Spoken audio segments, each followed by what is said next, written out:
तहरीक लब्बैक पाकिस्तान का तीसरा धरना हुकूमत के इन 3 सालों में और ये मुश्किल आप कह सकते हैं 2 दिन के लिए तो टली है, लेकिन क्या ये मुश्किल 2 दिन के बाद यानी मंगल और बुध में की सूरत में ये अगर नाकाम हो जाते हैं मुज़ाकरात हुकूमत के, तो ये दोबारा से मार्च शुरू हो जाएगा इस्लामाबाद की जानिब। मेरे साथ जो 2 मोतबर शख्सियात मौजूद हैं, जनरल रिटायर्ड अमजद शुएब साहब, सियासी और दिफाई तज्ज़ियाकार, हमें ज्वाइन कर रहे हैं स्काइप पे, सर आपका बहुत शुक्रिया। पाकिस्तान के सीनियर सहाफ़ी पॉलिटिकल एनालिस्ट मोहसिन बेग साहब हमें लंदन से ज्वाइन करें। बेग साहब आपका भी बहुत शुक्रिया। जनरल साहब, ये क्या वजह है कि आज कह रहे हैं शेख रशीद साहब कि हम इनके लोग भी छोड़ देंगे, हम 4th शेड्यूल में भी नाम नहीं डालेंगे। इससे पहले भी 2 दफ़ा यही हुआ, नवाज शरीफ साहब के दौर में भी यही हुआ। अब किसी भी मुल्क में आज से कुछ 6 माह 8 माह के बाद खुदा न खास्ता कोई और बदबख्त उठता है और वो गुस्ताखी कर देता है हमारे पैगम्बर की शान में, तो ये सिलसिला तो इसी तरह से बार बार एक दायरे की सूरत में घूमता रहेगा। बिस्मिल्लाहिर्रहमानिर्रहीम। देखिए, रियासत को जहन में रखना चाहिए कि वो अपनी रिट कायम रखे और रखने के लिए कुछ असूल हैं। अगर वो कंप्रोमाइजेस पे उतर आए तो रिट कायम नहीं रह सकती। ये आपकी बात दुरुस्त है कि कल को फिर कोई ऐसी हरकत करे तो ये लोग या कोई और उनके साथ मिल जाएं, तो ये आपके लिए फिर मसला बनेगा। इसका मतलब ये है कि जो लोग कानून तोड़ें आपको उनको छोड़ना पड़ेगा, इसलिए कि आपको ब्लैकमेल कर दिया गया है। ये बदकिस्मती है हुकूमत की। इसमें मैं समझता हूँ इनका फेलियर है, नाकामी है। यहाँ 2-3 चीजें ज़हन में रखनी चाहिए। एक तो ये है कि पाकिस्तान में मजहबी जमातें बेशक इलेक्शन में 2 सीटें ना लें, लेकिन अगर वो कहीं नारा ये लगा दें नामूस रसालत, खत्म नबूवत या निज़ाम मुस्तफ़ा, तो खैबर से लेके कराची तक ऐसे लोग बेशुमार निकल आएंगे जो जान देने के लिए तैयार हो जाएंगे। बिल्कुल, नॉट रियलाइजिंग कि ये कोई मोहब्बत रसूल नहीं है। जो काम हम कर रहे हैं वो नबी अकरम सल्लल्लाहु अलैहि वसल्लम की, इनफैक्ट उनकी तालीमात की नफी है। जब आप सड़कों पे बैठ जाते हैं, रास्ता रोक देते हैं, नबी अकरम सल्लल्लाहु अलैहि वसल्लम की अहादीस में वाज़ेह है कि उन्होंने अपने लोगों को मना किया था कि सड़कों पे मत बैठा करो, गुजरने वालों को तंगी होती है। लेकिन ये कि ये करके, क्योंकि अवाम में वो शऊर नहीं, वो ये काम करने के बाद कहते हैं हम आशिक़ रसूल है। तो गवर्नमेंट को इनकी साइकी समझनी चाहिए। मुझे याद है जुल्फ़िकार अली भुट्टो को ले बैठी थी यही चीज, निज़ाम मुस्तफ़ा। बिल्कुल, वो आज दिन तक ये लोगों को समझना चाहिए कि इतना अरसा हुआ किसी मजहबी जमात ने निज़ाम मुस्तफ़ा राइज किया, लोगों को पागल जरूर किया और भुट्टो को मरवाया, लेकिन आज दिन तक निज़ाम मुस्तफ़ा का कोई किस्सा नहीं हुआ। वो मजहबी जमातें मुनाफिकत पे उतरी हुई हैं, वो अपना काम करके उसके बाद फारिग हो जाती हैं। उनका मतलब होता है हुकूमत को हटाना, वो हट गई, खत्म हो गई बात। तो एक तो लोग बेवकूफ बनते हैं और हुकूमत को भी ये समझना चाहिए कि ये नौबत यहां तक नहीं आनी चाहिए। आपको याद होगा कि ये तीसरा धरना हम कह रहे हैं, लेकिन जो दरमियान में धरना होना था उस पे हुकूमत ने रिएक्ट किया, प्रीएम्पशन की थी, और यहां तक कि खादिम रिजवी साहब को उठा के उन्होंने जेल में बंद कर दिया। कुछ हुआ उसके बाद?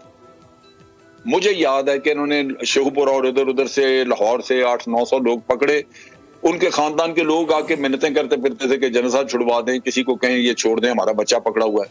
वो सारी स्टीम निकल गई। लेकिन आज इन्होंने प्रीएम्प्ट नहीं किया। इनकी इंटेलिजेंस ने अगर इनको ये इतला दी थी कि इनकी ये नीयत है, इनके ये काम है, ये करेंगे, तो इनको चाहिए था कि इनकी लीडरशिप उठा लेते। आज उनके हाथ मजबूत हैं इस लिहाज से कि साद रिजवी को छोड़ने का हुक्म ऑलरेडी लाहौर हाई कोर्ट ने दिया हुआ है। सही, इन्होंने उसके ऊपर अपील नहीं की। नहीं, इन्होंने सर चैलेंज कर दिया सुप्रीम कोर्ट में। वो सुप्रीम कोर्ट ने वापस शायद वो हाई कोर्ट में भेज दिया। बहरहाल वो चीज चल रही है, लेकिन उनको एक जगह से स्ट्रेंथ मिल गई कि हाई कोर्ट ने उनके हक में फैसला कर दिया। Now they should have realise कि इनके हाथ मजबूत हो गए, ये ज्यादा वेंजियंस के साथ आएंगे। सही बात। उनके पास एक मॉरल जवाब आ गया कि जनाब हमें तो हाई कोर्ट ने हमारे हक में फैसला किया हुआ है। तो ये जो जितना भी इन्होंने मैनेजमेंट की है सारे किस्से की, ये इंतहाई भोंडे तरीके से की है।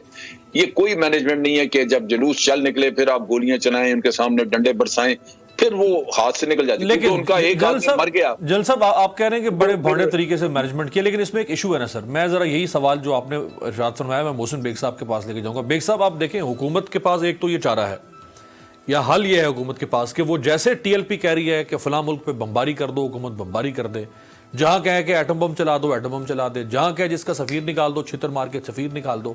ان کی فرمائشیں آتی جائیں, حکومت مانتی جائے. ایک تو یہ طریقہ کار ہے.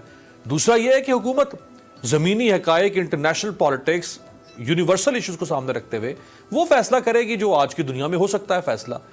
تو اب وہ فیصلہ ایکسیپٹیبل نہیں ہے ٹی ایل پی کے لیے.